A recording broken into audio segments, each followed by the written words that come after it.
বর্ষা চৌধুরী যদি আপনার জীবনে এখন ফিরে আসতে চায়, গ্রহণ করবেন?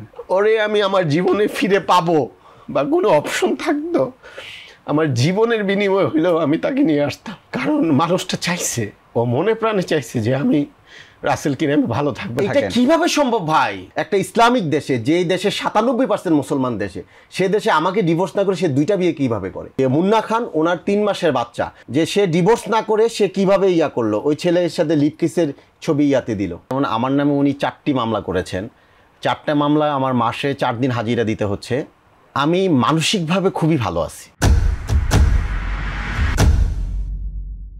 দর্শক, স্বাগত জানাই মাই টিভির ধারাবাহিক আয়োজন লেটস টকে।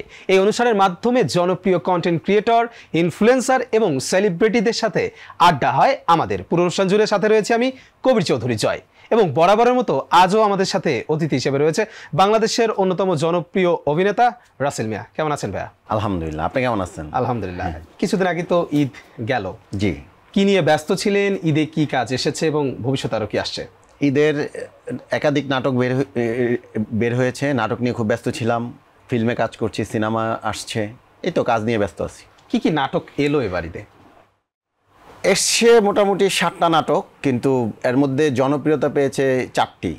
আব্বাজান, মায়ের জন্য পাগল, সুবাসিনী, মা আমার জান। এই 4টা নাটক আপনি বলতে পারি যে খুব হিট হয়েছে। তাহলে কি এখন কন্টিনিউয়াস কাজের ভেতরে? হ্যাঁ, ইনশাআল্লাহ, আল্লাহর রহমতে কাজের মধ্যে আছি, ভালো আছি। আচ্ছা রাসেল ভাই, আমি একটু জানতে চাই যে রাসেল মিয়া হয়ে উঠলেন বা এই জগৎটাতে আসা, এই ইন্ডাস্ট্রিটাতে কিভাবে এলেন? আপনার আশাটা কিভাবে এলো? আশাটা তো, এটা তো অনেক বড় একটা মানে ইতিহাস, এটা অনেক সময় নিয়ে বলতে হবে, তবে আসছি না। আমরা শুনতে চাই যে আসলে রাসেল মিয়া হয়ে ওঠার গল্পটা। এইটা আসলে আমাকে আমার যে জনগণ বা আমার যে দর্শক, ওনারা আমাকে রাসেল মিয়া করেছেন। আসলে আমি মানে খুব ছোট পরিসরে কাজ করে আগাচ্ছিলাম, যে বলতে পারেন যে আমার শুধু যে ফেসবুক আইডিটা ছিল সেখানেই কিন্তু আমি প্রথমে আপনার নাটক তৈরি করে আমি সেখানে দিয়েছি।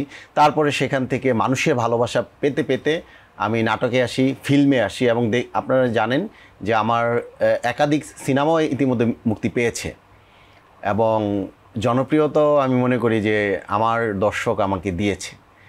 তো এইভাবেই আসা এবং চলছে। আচ্ছা, যে সিনেমাগুলো প্রকাশ পেল এবং এগুলোর কেন্দ্রীয় ভূমিকায় আপনি ছিলেন বা কেন্দ্রীয় চরিত্রে আপনি ছিলেন, তো এই সিনেমাগুলোর ক্ষেত্রে যারা প্রযোজক ছিল তারা আসলে আপনাকে শনাক্ত করা বা আপনাকে একদম বাছাই করার কারণটি কি ছিল বা কি জানতে পেরেছেন? আসলে দেখেন, আমার দর্শক হচ্ছে মানে মাটি মানুষের দর্শক। আমার দর্শক হচ্ছে ধরেন একজন রিক্সাওয়ালা, আমার দর্শক হচ্ছে, আমি খুব মানে আনন্দের সাথে বলি, গার্মেন্টসের কর্মী। আমার দর্শক হচ্ছে মানে মাটির মানুষ যারা, মানে আমি এটা বলি যে এখন পর্যন্ত গুলশানের দর্শক রাসেল মিয়ার হয় নাই। সেই জায়গা থেকে উনি আমার প্রথম আমার যে ছবিটা করেন, যে ভাইয়ারে, এটা খুব আপনারা দেখছেন ছবিটা, যে চ্যানেলের মাধ্যমে, ইমপ্রেস টেলিফিল্মের মাধ্যমে যে ছবিটা আমরা সিনেমা হলে দেখিয়েছি, এটা ভালো ব্যবসা করেছে। এরপরে আমার ছবি আসছে ময়নার শেষ কথা। এরপরে দেখেন ধাপে ধাপে কিন্তু আমার ছবির ইয়াটা কিন্তু বাড়ছে। এরপরে আমার এই যে কোরবানি ঈদে আসতেছে আমার গোয়ার, যেমন এটাতে আমি, মিশা সদাগর, জলি। তো এইভাবে কিন্তু আল্লাহর রহমতে কিন্তু বাড়ছে, পরিধিটা কমছে না। এটা বলবো যে এটার সবটুকুই অবদান আমার দর্শকের, যারা আমাকে ধারণ করে, যারা আমাকে ভালোবাসে, যারা চিন্তা করে যে না, রাসেল ভাইকে আমরা এগিয়ে নিয়ে যাব।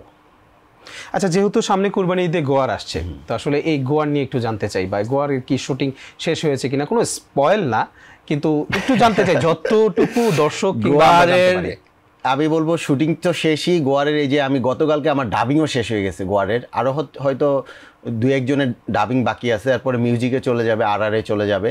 এটা কোরবানি ঈদের জন্য রেডি হচ্ছে। আশা করি মানে ভালো একটা ছবি হবে, এবং আমার জীবনের সবচেয়ে বড় বাজেটের ছবি হচ্ছে গোয়ার।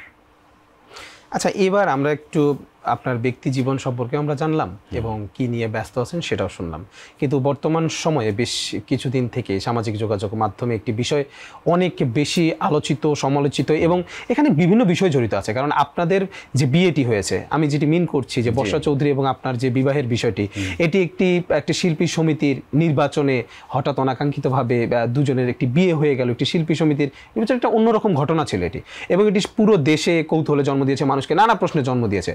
পরবর্তীতে সেই প্রশ্নের কিন্তু অবসান হয়নি, সেই প্রশ্নের জায়গা আরও বেশি পাকাপোক্ত এবং জটিল জায়গায় রূপ নিয়েছে যখন আপনাদের মধ্যে বিচ্ছেদের ঘটনা ঘটে। তো এই বিষয় সম্পর্কে আমরা এখন জানবো সার্বিকভাবে। প্রথমে একটু জানতে চাই যে আসলে কি পরিস্থিতিতে আছেন বা কি পরিস্থিতি চলছে, বা বর্ষা চৌধুরীকে নিয়ে এখন কি অবস্থায় আছেন আপনি? এখন আমি আলহামদুলিল্লাহ খুবই ভালো আছি। ভালো থাকার একটা কারণ, যেমন আমার নামে উনি 4টি মামলা করেছেন। 4টা মামলা আমার মাসে 4 দিন হাজিরা দিতে হচ্ছে, কোনো কোনো মাসে 3 দিন, কোনো কোনো মাসে এরকম 4 দিন 2 দিন এরকম পড়ছে। আমি মানসিকভাবে খুবই ভালো আছি, কারণ আমার যেই তিল তিল করে গড়া আমার যে দর্শক, আমার যে অডিয়েন্স ছিল, আমার অডিয়েন্সগুলো আমার কাছে চলে আসছে। ওনারা ভুল বুঝতে পারছে, ওনারা বুঝতে পারছে যে না, আমাদের রাসেল মিয়াই সঠিক ছিল। এই দিক থেকে আমি খুবই শান্তিতে আছি। আর আমি একটা কথা বলি, আমার অডিয়েন্সের কাছে যদি আমি ক্লিয়ার হয়ে যাই, এরপরে যদি আমার 30 বছরও জেল হয়, আমি ওটাকে জেল মনে করব না। আমার মানে সবচেয়ে বড় জেল হচ্ছে আমি যখন আমার অডিয়েন্সের কাছে আমি ক্লিয়ার হইতে পারছি না, যে অডিয়েন্সকে আমি বুঝাইতে পারি নাই যে আমি কিন্তু এই অপরাধের সাথে আর কোনো সম্পর্ক আমার নেই, ততক্ষণ পর্যন্ত আমার কাছে এটা খুব খারাপ লাগতেছিল। কিন্তু আমার অডিয়েন্স যখন ক্লিয়ার হয়ে আবার আমাকে আগের মতো করে গ্রহণ করে নিছে, তখনই কিন্তু আমি মানে মানসিকভাবে বলেন সব দিক থেকে আল্লাহর রহমতে ভালো আছি। আচ্ছা, আপনি বললেন যে আপনার নামে 4টি মামলা হয়েছে। এই 4টি মামলা আসলে কি কি ব্যাপারে মামলা হলো? 4টি, একটা মামলা তো আপনারা জানেন যে উনি আমার নামে আপনার 20 তারিখে মামলা করেন। মামলা যখন উনি করেন এবং আমি 20 তারিখই শুনতে পাই, তখন আনুমানিক রাত্রের 1:30 থেকে 2টা বাজে। আমি কিন্তু আমার ফেসবুক ভেরিফাইড আইডিতে একটা লাইভ করে আমি থানায় গিয়ে, সবুজবাগ থানায় গিয়ে আমি বলেছি যে আমার নামে আপনার থানায় একটা মামলা হয়েছে, আমাকে আপনি গ্রেপ্তার করুন। তখন ডিউটি অফিসার খুব অবাক হয়ে গেছে, কই রাসেল ভাই আপনি মানে কি বলেন, আপনার নাম মামলা হয়েছে আর আপনি থানায় চলে আসছে। আমি পরে বললাম যে দেখেন, আমি সারা জীবন আমার এই ছোট্ট জীবনে আমি কিন্তু আইনকে সম্মান করা বা আইনের প্রতি ডেডিকেশনটা বা ডেডিকেটটা কতটুকু হয়, এটা কিন্তু আমি আমার মুখ থেকে অনেক জায়গায় বলে আসছি। সেই জায়গা থেকে আমার নামে মামলা হওয়ার পর আমাকে পুলিশ গ্রেপ্তার করে নিয়ে আসবে, এটা আমি সহ্য করতে পারবো না। পরে আমাকে বললো যে ঠিক আছে আপনি বসেন, ডিউটি অফিসারের রুমে আমাকে বসায়। পরে আমাকে বললো আপনি বসেন, আপনার সেলে যাওয়া দরকার নেই। আমি বলছি আপনাদের আইনগতভাবে যেভাবে করা দরকার আপনারা সেভাবেই করেন। আচ্ছা, তাহলে এই যে ডিউটি অফিসার আমি শেষ করে দিই, পরে ডিউটি অফিসার আমাকে সেলে দেয়নি, বললো যে রাসেল ভাই আপনি আমার সাথেই এই রুমে বসে থাকেন, সকালে আপনাকে আমরা আদালতে চালান করে দিব। দেন আমাকে আদালতে চালান। আচ্ছা, সে না হয় গেল, কিন্তু অনেকেই তো এই বিষয়টি নিয়ে প্রশ্ন তুলছেন যে এটি আপনি মানুষের সিম্পেথি পাওয়ার জন্য বা এই বিষয়টিকে অন্য খাতে প্রভাবিত করার জন্য আপনি এই কাজটি করেছেন। তো এই বিষয়টি সম্পর্কে বাংলাদেশে আমি আপনাকে বলি, বাংলাদেশে একটি মাত্র ছেলে যে মাই টিভিতে আপনার সামনে বসে আছে, রাসেল মিয়া, মামলার কথা শুনে উনি থানায় গিয়ে বলছে যে আমার নামে মামলা হয়েছে, আমাকে গ্রেপ্তার করেন। আমি আইনকে সম্মান জানিয়েছি, এর চেয়ে বড় পাওয়া আর কি। এইটা নিয়ে আমাকে যতগুলো মানুষ আমার এই ইয়াটা দেখেছে, সবাই আমাকে মানে প্রশংসা করেছে এবং বলছে যে রাসেল ভাই আপনি এইটা ভালো কাজ করেছেন। এবং আমার যে বিজ্ঞ আদালত, উনি যখন আমার পেনড্রাইভের মাধ্যমে আমার এই ফুটেজটা দেখে যে আমি স্বইচ্ছায় থানায় গিয়েছি, তখন বিজ্ঞ আদালত আমার উপর সন্তুষ্ট হয়ে আমাকে কিন্তু জামিন দেয় 17 দিনে। এই সন্তুষ্টিতার জন্যই কি গিয়েছিলেন আপনি? এটা এইভাবেই আমি এটা নিব না, আমি বলবো যে আমি আইনকে সম্মান করেছি। এখন যদি আমি পালিয়ে থাকতাম, ধরেন নাকি এটি আসলে এরকম যে আপনি যেভাবে আপনার পেশা জীবনে অভিনেতা, ব্যক্তি জীবনে বা বাস্তবিক জীবনে অভিনয় করছেন দর্শকের সাথে, আপনার নামে যদি এখন একটা কোনো থানায় মামলা হয়, আপনি যাবেন থানায় যে আমার নামে মামলা হয়েছে আমাকে গ্রেপ্তার করেন? আপনি যাবেন না? স্বাভাবিকভাবে তো এটা কেউ যাবে না। সেই জায়গায় আমি গেছি কেন? কারণ আমি আমার টোটাল জীবনটাই আমি একটা দৃষ্টান্ত দিয়ে সব জায়গায় আমি চাইছি যে একটা করে স্বাক্ষর রেখে যেতে, যে আমি একটা ভালো ভালো স্বাক্ষর রেখে যাই। দেখেন, আমি বেঁচে থাকবো না এমনও হইতে পারে, কিন্তু আমার মুখের কথা, আপনার এই মুখের কথাগুলো কিন্তু আমৃত্যু বেঁচে থাকবে, জেনারেশনের পর জেনারেশন কিন্তু এগুলো শুনতেই থাকবে, কিন্তু ব্যক্তি আমি কিন্তু খুব বেশি দিন বেঁচে থাকবো না। তো এই জন্য আমি মনে করি যে প্রত্যেকটা কাজ যেন মানুষের স্বাক্ষরজনিত কাজ হয়, যে কাজগুলো আপনাকে দৃষ্টান্ত দিবে, ভালো মেসেজ দিবে, ভালো বার্তা দিবে, এই কাজগুলো হোক। এবং দেখেন এটা তো মানে সবাই বললো যে না রাসেল ভাই এটা খুব সাহসিকতার একটা বিষয়। না, বিষয়টি তো তখনই প্রশ্নের, যখনই বিষয়টি স্বাভাবিক বিষয় হতো তখন কিন্তু প্রশ্নের জন্ম হতো না। বিষয়টি যেহেতু অস্বাভাবিক, এই কারণেই প্রশ্নের জন্ম। আর এই ঘটনাটি কিন্তু বর্ষা চৌধুরী বলেছেন যে আপনি আসলে ফেকভাবে মানুষের সামনে নিজেকে উপস্থাপন করেন, নিজেকে এমনভাবে দেখান যে আপনার মতো ভালো মানুষ নেই। এটা বর্ষা চৌধুরীর কথা আসলে। আমি এটি কি আপনি কি মানে তার সাথে আপনি একটা মানুষ নিজেকে ভালো দেখাইতে পারে খুব অল্প সময়ের জন্য, কিন্তু তার ভিতরের যেই মানে খারাপ যেই জীবনটা, এটা কিন্তু খুব বেশি দিন সে ধামাচাপা দিয়ে রাখতে পারেনি। সেটা কিন্তু উনিও কিন্তু বেশ ধামাচাপা দিয়ে রাখতে পারেনি, আপনারা জানেন। আমার সাথে ওনার ডিভোর্স ধরেন হয়ে গেছে, এটা আমি জানি না, আল্লাহর পক্ষ থেকে হয়ে গেছে, যেহেতু এটা একটা ধর্মীয় দেশ। এরপরে উনি কতগুলো কাজ করলেন, এটা আপনারা নিজের চোখে দেখছেন। আচ্ছা, আমি ওনার বিষয় আমি তো চাই যে যত শর্ট করে ওনার কথা বলতে পারেন, কারণ ওনার ব্যাপারে আমি কোনো কথা বলে মানে আমি নিজেও কষ্ট পেতে চাই না, বা ওনার নামে কথা বললেই নেগেটিভ কথা চলে আসবে। নেগেটিভ কথা বলে আমি ওনাকেও এবং অডিয়েন্সকেও আমি কষ্ট দিতে চাই না। কারণ দেখেন, সোশ্যাল মিডিয়ায় মা বোনেরা থেকে শুরু করে সবাই কিন্তু খুব মানে এটা পাজেলড হয়ে গেছে এই বিষয়টা নিয়ে, শুনতে বা এই বিষয়টা নিয়ে কথা বলতে। মানুষের এত ঠেকা পড়ে নাই যে আমাদের এইসব জিনিসগুলো দেখবে, মানুষের এত ঠেকা পড়ে নাই যে তার সন্তান এই জিনিসগুলো দেখবে। কিন্তু বিষয়টা কি যে আপনাদের তো এই বিষয়গুলো মানুষ দেখার আগ্রহটা তৈরি হচ্ছে আপনাদের জায়গা থেকে, কেননা আমার জায়গা থেকে মানে ধরুন মানে ওনার জায়গায় গেলে আপনার নামে একটি অভিযোগ তুলছে, সেই অভিযোগের বিষয়ে পাল্টাভাবে কিন্তু আপনার কাছে ওই অভিযোগের বিষয়ে গণমাধ্যম কর্মীরা জিজ্ঞেস করছেন, সেই জায়গা থেকে আবার আপনি প্রতিউত্তর করতেছেন। আমি প্রতিউত্তর করছি না, আমি গণমাধ্যম কর্মীদের ভাইদের ওনাদের পায়ে হাত দিয়ে আমি বলছি, ভাইয়া এই বিষয়টা নিয়ে আমি কোনো কথা বলতে চাই না, বা এই বিষয়টা নিয়ে আমি কথা বলতে মানে আমার ভালো লাগে না। কারণ এই বিষয়টা নিয়ে আমি কথা বললে আমি আমার দেশের মানুষের ক্ষতি করছি, এটা আমি একটা ছোট বাচ্চার ক্ষতি করছি। এই বিষয়টা নিয়ে কথা বলে আমি যিনি আপনার ফেসবুক ইউজ করেন, যিনি ইউটিউব ইউজ করেন, আমি ওনাকে ক্ষতিগ্রস্ত করছি। কারণ এই বিষয়টি নিয়ে কথা বলে আমি ভালো কোনো কথা বলতে পারছি না, ভালো কোনো বার্তা দিতে পারছি না। এটা তো একটা নেগেটিভ মানে ভাবে চলে গেছে। আচ্ছা, আমি আপনার সাথে একদম একমত হচ্ছি। বাচ্চাদের কি শিখাইছে উনি? আপনি যে আমাকে ওনার পক্ষ হয়ে কথাটা বললেন, উনি বাচ্চাদের কি শিখাইছে? উনিই বলে যে আমার সাথে ওনার ডিভোর্স হয়নি। উনি আবার আমাদের ফিল্মেরই এক নায়কের সাথে বলে যে ওনার বাচ্চা, ওনার 3 মাসের বাচ্চা ওনার গর্ভে, এবং উনি অ্যাডাল্ট ছবি ওনার যে পেজে এইগুলাতে দিচ্ছে। আচ্ছা, আমি মানুষ শিখছে কি? আমি প্রথমে কোথায় যাচ্ছি? আমরা কিন্তু তার পক্ষে কথা বলছি না, বা তার যেসব প্রশ্নগুলো সে উপস্থাপন করেছে আমাদের মনে হয়েছে এই প্রশ্নগুলো আপনারও জানা দরকার, আপনারও এই প্রশ্নের উত্তর থাকতে পারে, এজন্য কিন্তু আপনাকে জিজ্ঞাসা করা। আমি এটি বিশ্বাস করে নিচ্ছি যে আপনি রাসেল মিয়া যা বলছেন তা অভিনয় নয়, তা সত্য, মেনে নিচ্ছি। যদি তা সত্যই হয়ে থাকে এবং এই বিষয়টি একেবারে সত্য হয়, একটা ছেলে থানায় যেতে পারবে? আপনি থানাটাকে আমাকে যখন এটা কি মাসে, মে মাসের 20 তারিখে মেবি, তখন প্রচন্ড গরমের মধ্যে এই পিজার ব্যানটাতে করে আমাকে যে ইয়া থেকে আপনার সবুজবাগ থেকে এই যে 6টা থানা ঘুরে আমাকে জেল হাজতে নিয়ে গেছে। কিন্তু এটারও তো আরেকটা তো দিক আছে, আপনি যদি না যেতেন, এমন তো না আপনি না গেলে তারা আপনাকে পেতো না, তারা তো এসে আপনাকে নিয়ে যেত কিনা? না, আমাকে নিয়ে যেত। আমি তো এই যে ওনার নামে মামলা হয়েছে না, ওনার নামে মামলা করছে, উনি পালায় বেড়াচ্ছে না, উনি আইনকে অসম্মান করছে না। আমি তো আইনকে অসম্মান করতে পারবো না। আমি ছোটবেলা থেকে কি শিখে আসছি? আমি বিদ্যালয়ে কি শিখেছি? যে আইনকে আমার সম্মান করতে হবে।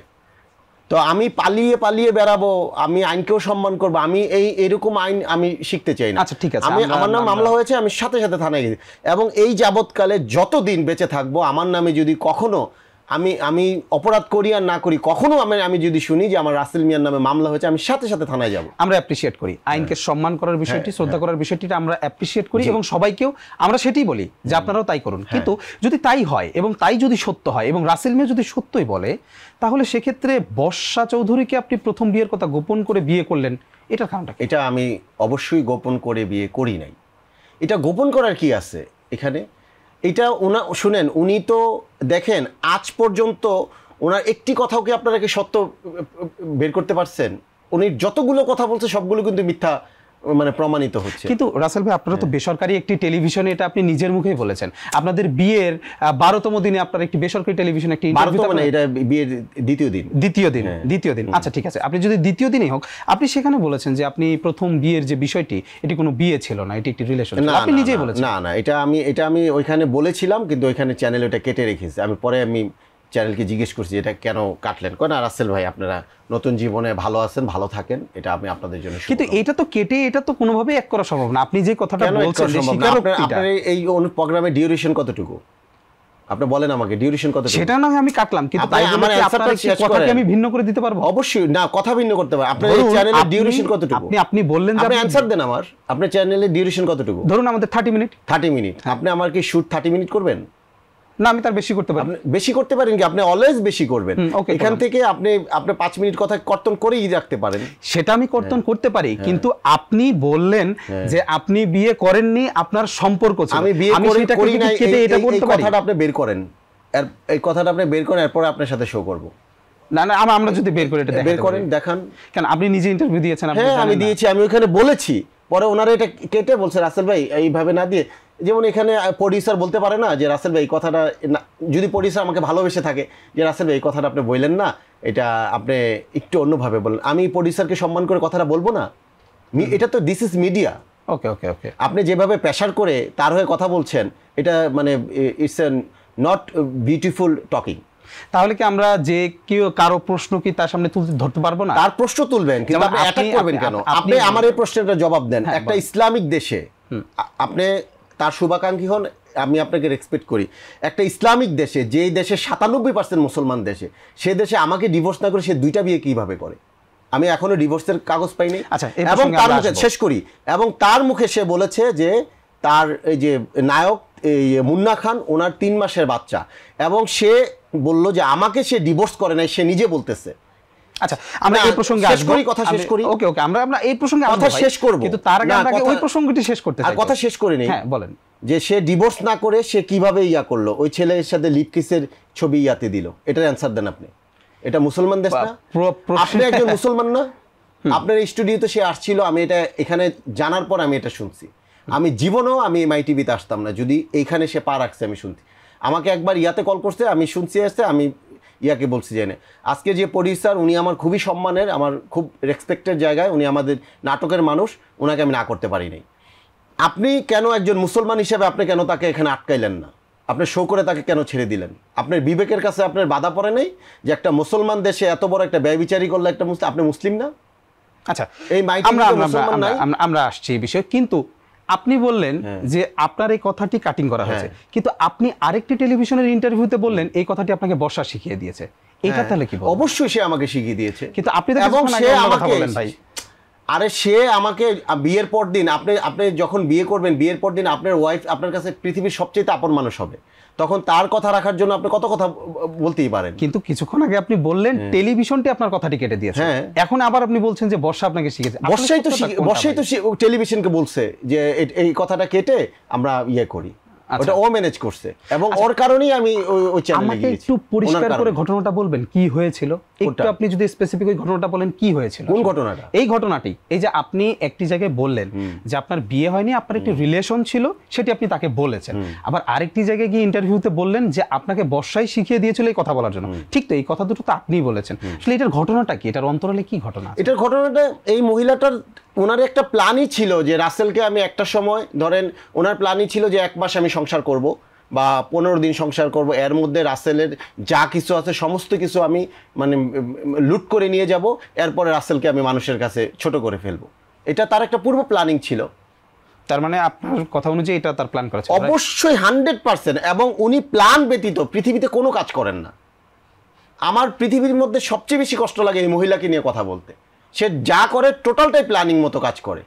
আজকে আমার এই মিডিয়া ক্যারিয়ারে আপনি একটা মানুষ, এই যে উনি যখন ফেসবুকে লিখলো, একটা মানুষও তো দাঁড়াইলো না যে রাসেল ভাই এই অপকর্মটা করছে, কই অনেক কিছু তো বের হয়ে যেত।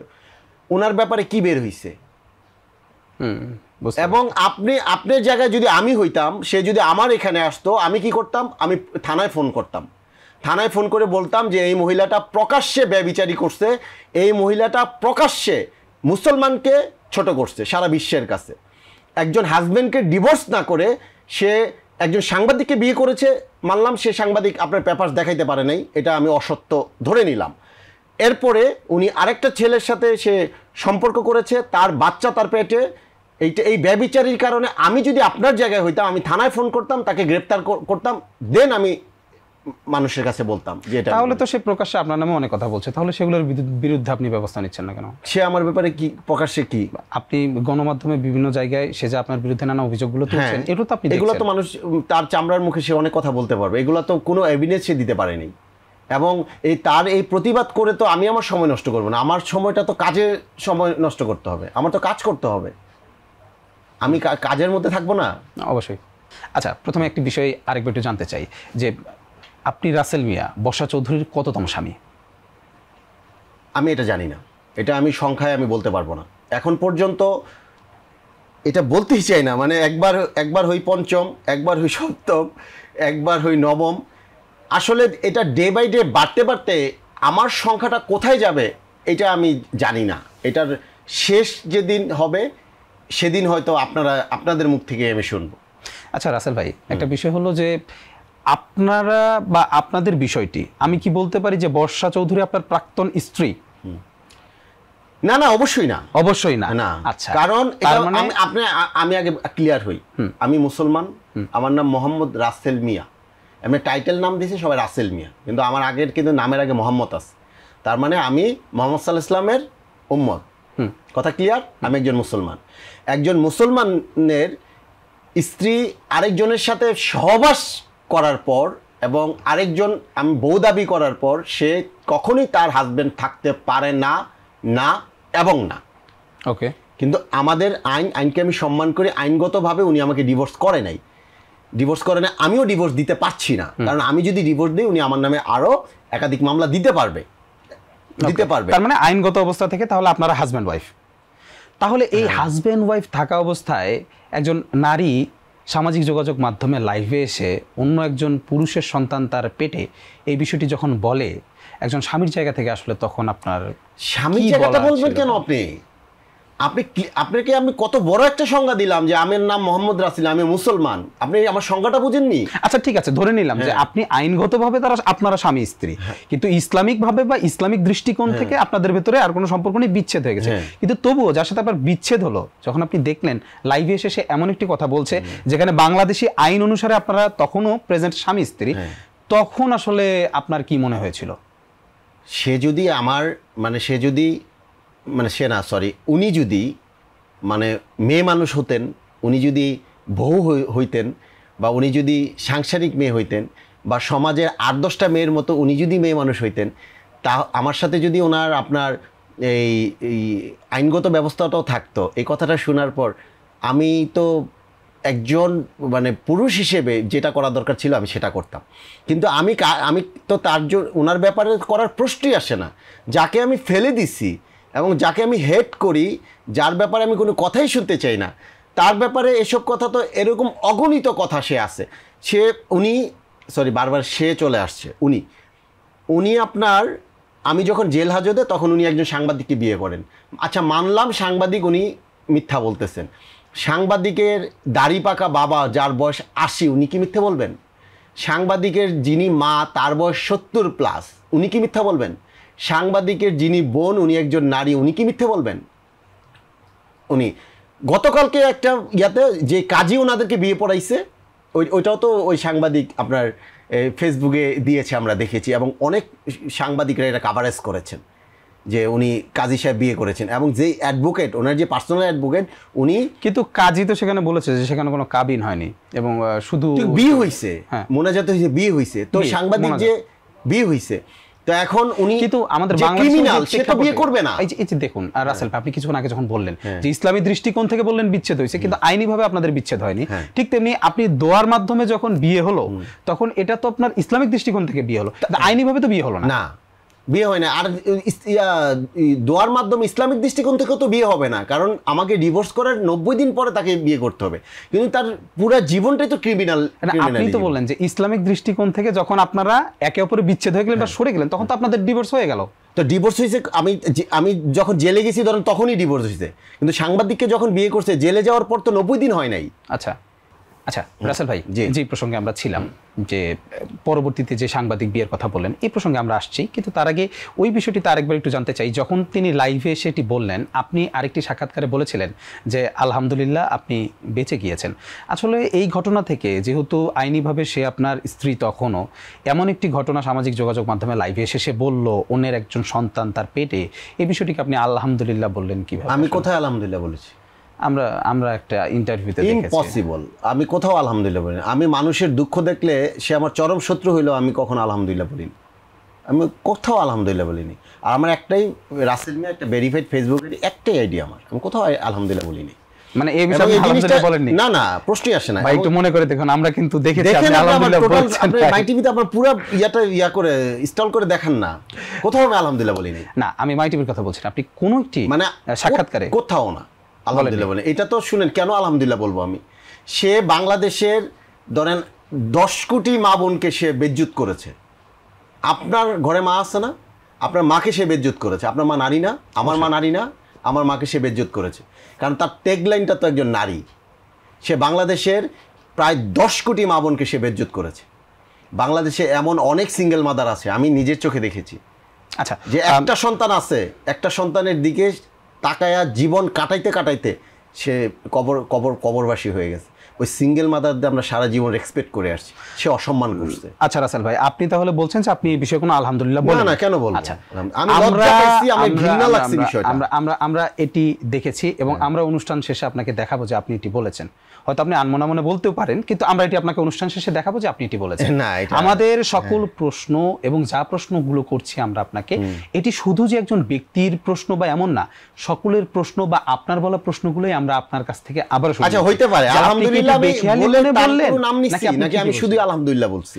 আপনি এই ঘটনাটাকে নিয়ে আলহামদুলিল্লাহ বলেছেন যে আপনি বেঁচে গিয়েছেন। না না, আমি তো বেঁচে গেছি সেদিনই, যেদিন উনি ওই সাংবাদিককে বিয়ে করেছেন। আইনগতভাবে আমি সেদিনই বেঁচে গেছি আল্লাহর রহমতে।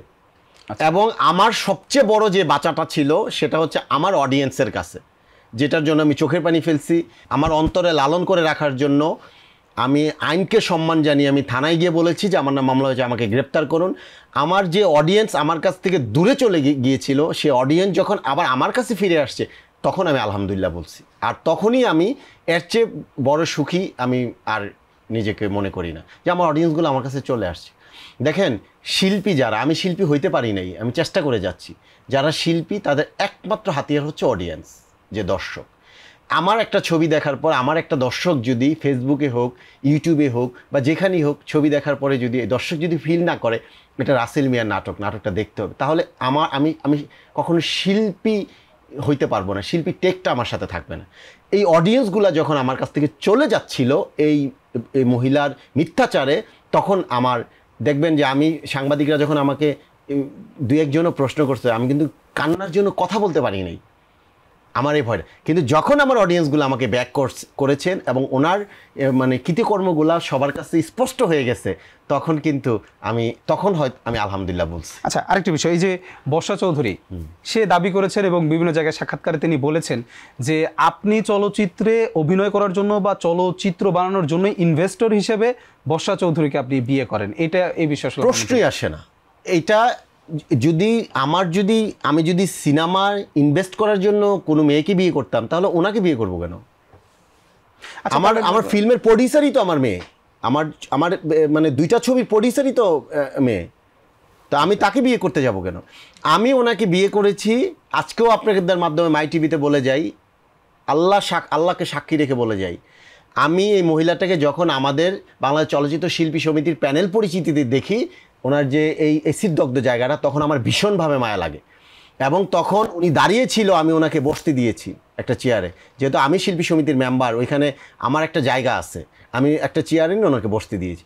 দেন এরপর থেকে এই মহিলা আমাকে মেসেজ দিয়ে যাচ্ছে, ফোন দিয়ে যাচ্ছে একটার পর একটা। পরবর্তীতে আমি তো বলছি যে না, এমনি আপনার প্রতি আমার একটা মায়া আসছে। পরে আমি যখন আমার গোয়ার ছবি শুটিং করি, আমি মিশা সওদাগর শুটিংয়ের জন্য বসে থাকে, এই মহিলা আমাকে নিয়ে ওখানে বলে যে আপনার সাথে আমি এত দূর থেকে আসছি। পরে ভাইয়া আমাকে ফোন দেয় যে রাসেল, আমি তো শট দেওয়ার জন্য রেডি, তুই কই? ভাইয়া আসতেছি। এরকম ঘটনা ঘটছে। এই মহিলা পরে আমার যতদিন শুটিং ছিল ততদিন শুটিং, এবং দেখেন উনি আমাকে, আমার শুটিং শেষ হয় 15 তারিখে, 15 তারিখে 14 তারিখ রাতে 15 তারিখ সকালে আমি অসুস্থ হয়ে যাই, এবং উনি কিন্তু আমাকে উনি হাসপাতালে নিয়ে যায় এবং ওনার বাসায় নিয়ে যায়। এরপরে দেন 16 তারিখে বিয়ে হয়। আচ্ছা, তাহলে এই যে এমন একজন মানুষকে আপনি বললেন যে তার অসহায়ত্ব দেখে আপনি বিয়ে করেছেন। দেখে না, বিয়ে করেছি না, দেখে আমার তার প্রতি একটা মায়া সৃষ্টি হয়েছিল। তাহলে এই মায়া থেকে কি শুধু সিম্পেথির জন্য বিয়ে করা? এখানে সিম্পথি আসলো কোথায়? তাহলে এই যে মায়াটা, একটা মায়া তো আরে আশ্চর্য ব্যাপার। মায়া হচ্ছে, আপনি একটা জিনিস দেখবেন যে মায়া এক জিনিস, সিম্পথি এক জিনিস। আমি তো সিম্পথি কথাটা কথা বলি না, মায়া। আচ্ছা, মায়া থেকে ভালোবাসা সৃষ্টি হইতে পারে, নাও হইতে পারে, কিন্তু মায়াটা কিন্তু আপনার চরম শত্রু। এটা আমি জানি না আপনি কতটুকু জানেন, আমি জানি। আপনি পৃথিবীতে সব কিছুকে আলাদা করতে পারবেন, কিন্তু আপনি যদি কারোর মায়ায় পড়ে যান তাকে আপনি আলাদা করতে পারবেন না। ওই মহিলার প্রতি আমার একটু মায়া জন্মেছিল যে এমন একটা মানুষ, মনে হয় এই অ্যাসিড দগ্ধর কারণে মনে হয় ওনার বিয়ে হচ্ছে না। পরবর্তীতে উনি যখন কেমন মায়া জন্মেছিল আসলে বিষয়টিতে? আমার কাছে মনে হয়েছে যে মেয়েটা অসহায়, এই অ্যাসিড দগ্ধর জন্য তার বিয়ে শাদী হচ্ছে না। আমি তখন চিন্তা করলাম যে এরকম, আমি নাটকে কাজ করি, সিনেমায় কাজ করি, যে যত কথাই বলুক, আমি যতই ধর্মের গান গাই, নাটক সিনেমা তো আমার ধর্ম আমাকে বলে নাই তুমি নাটক করো, তুমি সিনেমা করো, তারপর আমি করছি, কারণ এটা আমার সাধনার জায়গায় চলে আসছে, এটা আমার ভালো লাগার জায়গায় চলে আসছে। তো সেই জায়গা থেকে আমার একটা জিনিস কাজ করছে যে আমি যদি ওনার মতন একটা মানে ভুক্তভোগী নারী বা অসহায় নারীকে আমি যদি বিয়ে করি, তাহলে হয়তো এটার জন্য আল্লাহ আমাকে কোনো না কোনোভাবে আমাকে পার করে দিতে পারেন। আচ্ছা, তাহলে এই মায়াটা কাজ করছে। কতদিনের সেবায় আপনার এই মায়াটি জন্মালো, আর এই সেবাটি পেলেন আপনি কিভাবে? কতদিনের সেবায় না, ওনাকে আমি যখন প্রথম দেখি আমাদের শিল্পী সমিতির প্যানেল পরিচিত, তখনই ওনার প্রতি আমার একটা মায়া কাজ করে। আর মায়া কাজ করে দেখি তো আমি ওনাকে বসতে দিয়েছি, উনি দাঁড়িয়েছিল, আমি ওনাকে বসতে দিয়েছি যে বসেন। আমার সাথে আমার বড় বোন ছিল রত্না কবির, আমি ওনাকে বলছি আপু উনি একটু বসুক। হ্যাঁ রাসেল ভাই বসুক। আচ্ছা, আপনি কিন্তু বিয়ের আগে কিন্তু তার বাড়িতে গিয়েছিলেন এবং সেখানে আপনার আমাকে সে নিয়ে গেছে। এই ঘটনাটা কি ছিল একটু বলুন তো, কিভাবে কি হলো? আমি অসুস্থ হয়ে পড়ি, শুটিংয়ে অসুস্থ হয়ে পড়ি, উনি আমাকে হাসপাতালে নিয়ে যায়। প্রথমে নারায়ণগঞ্জে ল্যাবেড হাসপাতালে নিয়ে যায়, এরপর ওইখান থেকে আরেকটা হাসপাতালে নিয়ে যায়, 2টা হাসপাতালে নিয়ে যায়। এরপর ওইখান থেকে উনি আমাকে ওনার বাসায় নিয়ে যায়। বাসায় নিয়ে যাওয়ার পর সারা রাত উনি আমার সেবা যত্ন করে। তো পাশে ওনার 2 ভাই ছিল, ওনারা ছিল, আমার সেবা যত্ন করে। তারপরে ওনার প্রতি আমার মায়াটা আরো দ্বিগুণ বেড়ে যায়। আপনারা তো এক রুমে ছিলেন, আপনি ইন্টারভিউতে বলেছিলেন যে এক রুমে ছিলাম, ওনার ভাইও ছিল। তারপরে এইভাবে পরে আমি চিন্তা করলাম যে না, একটা মানুষ, আমি অসুস্থতার কথা শুনে দৌড়ে সে আমার শুটিং স্পটে চলে যায় এবং সে আমাকে হসপিটালে নিয়ে যায়। মানে আমার প্রতি তার আগ্রহটা কত, আমার প্রতি তার ভালোবাসাটা কত, এটা যখন আমি দেখতে পাই, তখন উনি বলতেছে যে আমি অসুস্থ শরীর, তো উনি, ওনার মা, ওনার চাচি এবং ওনাদের যে সিন্ডিকেট গ্রুপ, ওনারা সবাই বলতেছে যে তাহলে বিয়েটা। আমি বললাম যে আমি তো প্রচুর অসুস্থ। তারপর আবার চিন্তা করলাম আমি যদি এখানে মানে পিছিয়ে যাই তাহলে হয়তো ওনারা কষ্ট পাবে, যে সারা রাত আমাকে সেবা যত্ন করছে। আমি কোনোভাবেই ওনাদেরকে কষ্ট দিতে চাইনি। কিন্তু এই প্রশ্নটার উত্তরটা তো অন্য ছিল রাসেল ভাই। আপনি নিজের মুখে বলেছেন যে আপনাকে সেবা যত্ন করেছে এবং হাতে সে মেহেদি দিয়েছে এবং মেহেদিতে বিয়ের ডেট এবং আপনার নাম ছিল, যার কারণে বর্ষা চৌধুরী কষ্ট পাবে, এই জন্য আপনি বিয়েটি করেছেন। আপনি কিন্তু এটা সাক্ষাৎকারে বলেছিলেন, ঠিক না? অসম্ভব কথা। এটা কোথায় বলেছি? আপনি এটি বলেননি? না, আপনি সিওরিটি বলেননি? আমি তো বললাম, আমি কোথায় বলছি এটা? আপনাকে অনুষ্ঠান শেষে স্পষ্ট আমি যা বলেছি আমি এটাই বলছি। আমি জানি না, বলেন তো কি বলছি। আপনি বলেছেন যে আপনি যখন অসুস্থ ছিলেন, এটা কি ওই যে এটিএন এর প্রোগ্রামে বলেছি? আপনি বেসরকারি একটি টেলিভিশনে সাক্ষাৎকারে মানে বলেছেন। কোথায় বলেছি? এটিএন এর প্রোগ্রামে না, আমরা চ্যানেলের নামটি মেনশন করব, আমরা এটি আপনাকে দেখাবো বিয়ের পর দিন। হ্যাঁ, এটা বিয়ের পরে। আপনি বিয়ের পর দিন আমি আপনাকে বলি, বিয়ের পর দিন আমার স্ত্রীকে আমি সবার কাছে ভালো করার জন্য, বড় করার জন্য সব দোষ তো আমার ঘাড়ে নিবই এজ এ হাজবেন্ড হিসাবে। এটা আমার দায়িত্ব এবং কর্তব্যের মধ্যে পড়ে।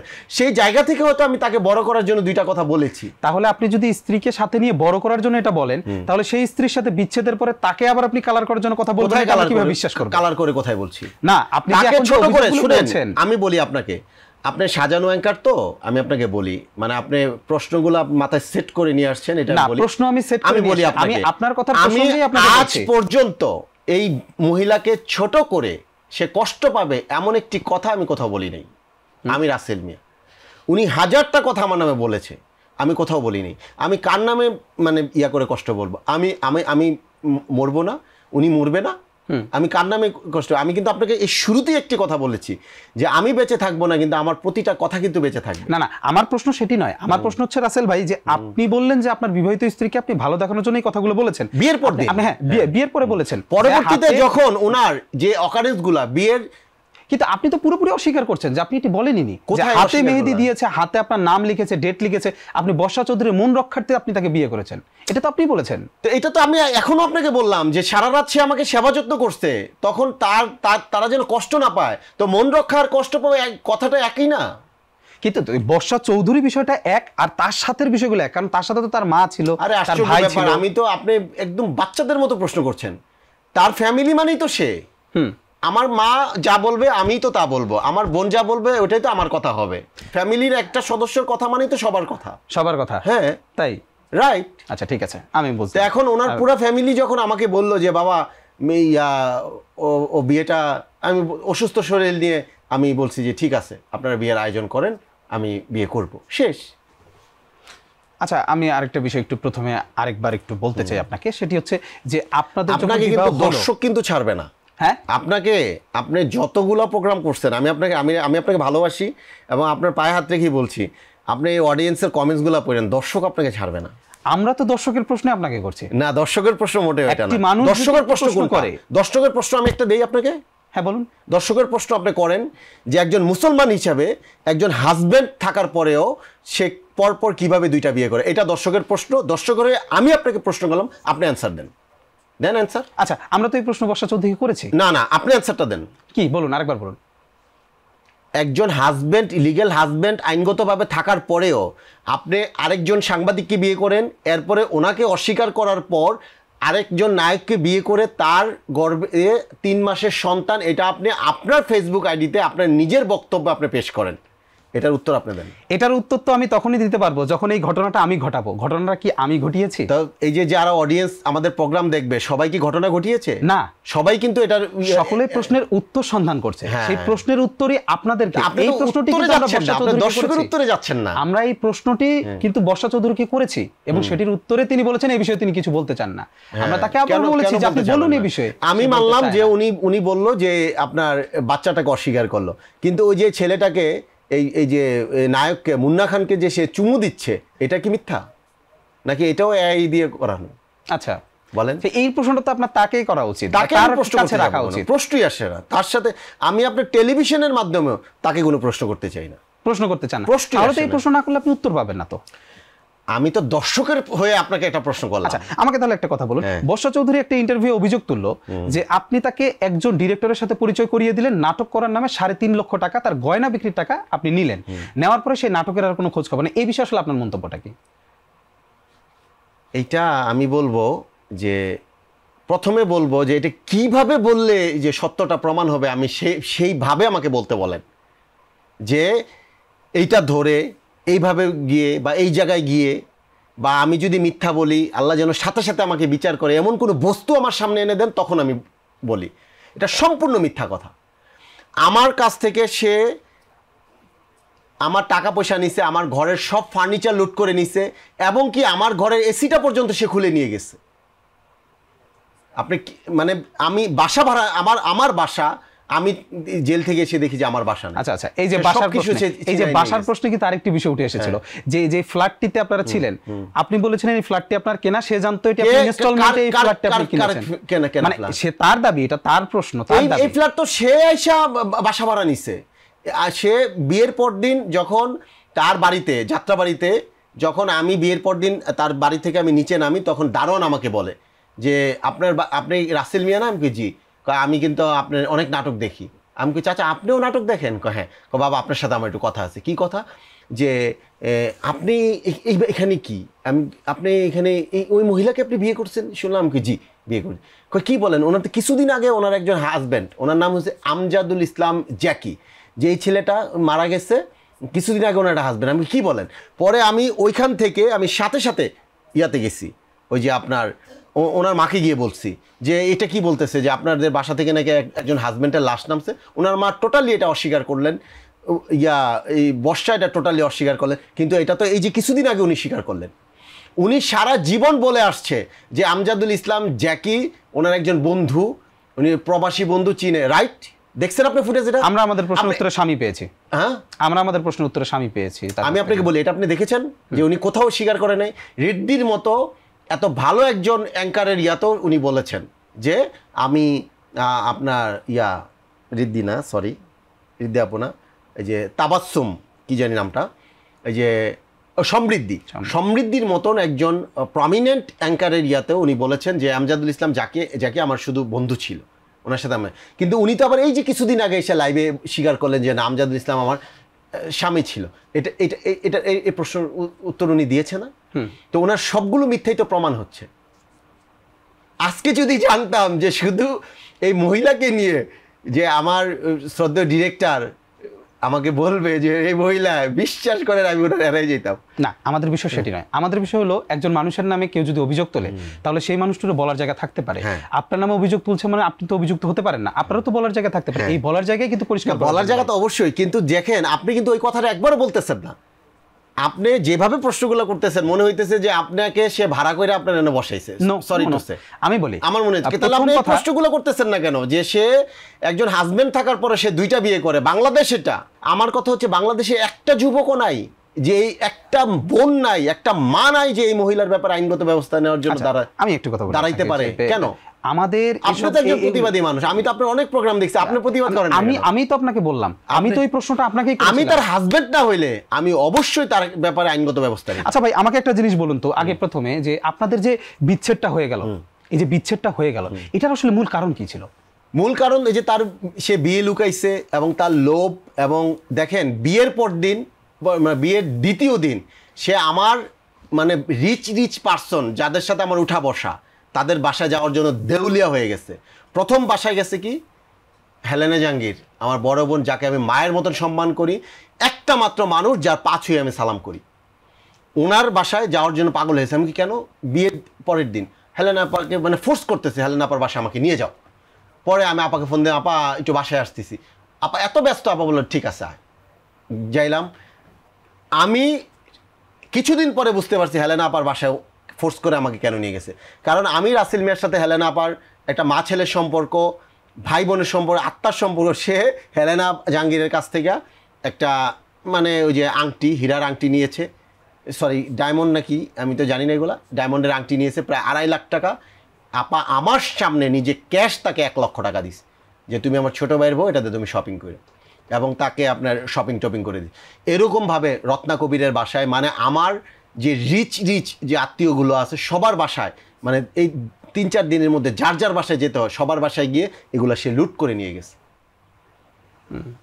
এইটা তার টার্গেটই একজন থাকে 15 দিন, 1 মাস, 2 মাস, মানে বিয়ের পরের দিন আপনার রিচ যেসব কানেক্টিভিটি আছে, মানে সবার কাছে যাওয়ার জন্য সে ছটফট করতে। প্রথম টার্গেটটা করছে হেলেনা আপার। কিন্তু আপনি তো তার সাথে গণভবনে গিয়েছিলেন, বা সে বিষয়টি সম্পর্কে কি বলবেন? গণভবনে সে আমাকে নিয়ে গেছে, ওনার একজন পরিচিত, উনি বলল যে আমার একজন পরিচিত আছে, আমি গাড়ি চালাইতেছিলাম, তখন আমাকে বলল যে চলো যাই।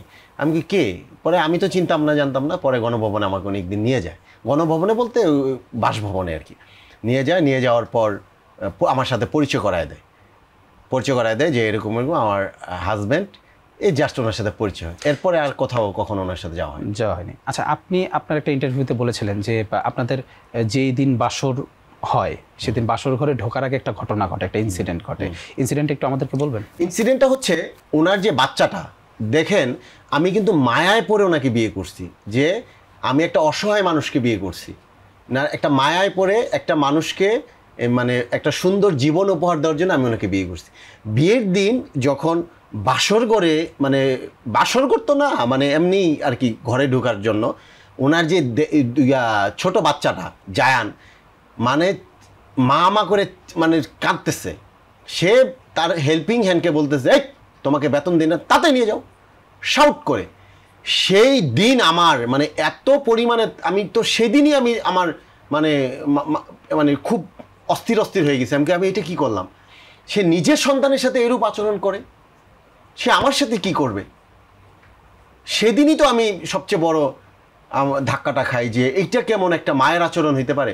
আরে যে সন্তানের জন্য মা বিয়ে ভুলে যায়, যে সন্তানের জন্য মা তার যৌবন ভুলে যায়, যে সন্তানের জন্য মা তার ফিউচার ভুলে যায়, যে সন্তানের জন্য মা মানে তার হাসি সুখ শান্তি সব কিছু ভুলে যায়, সে মায়ের আচরণ এরকম। প্রথম দিনই তো আমি দেখে মানে মানে নিজের কাছে আমি মানে হয়ে গেলাম যে আসলে এটা কি করলামটা কি, আমি রাসেল মিয়া আমি কি করলাম জীবনে।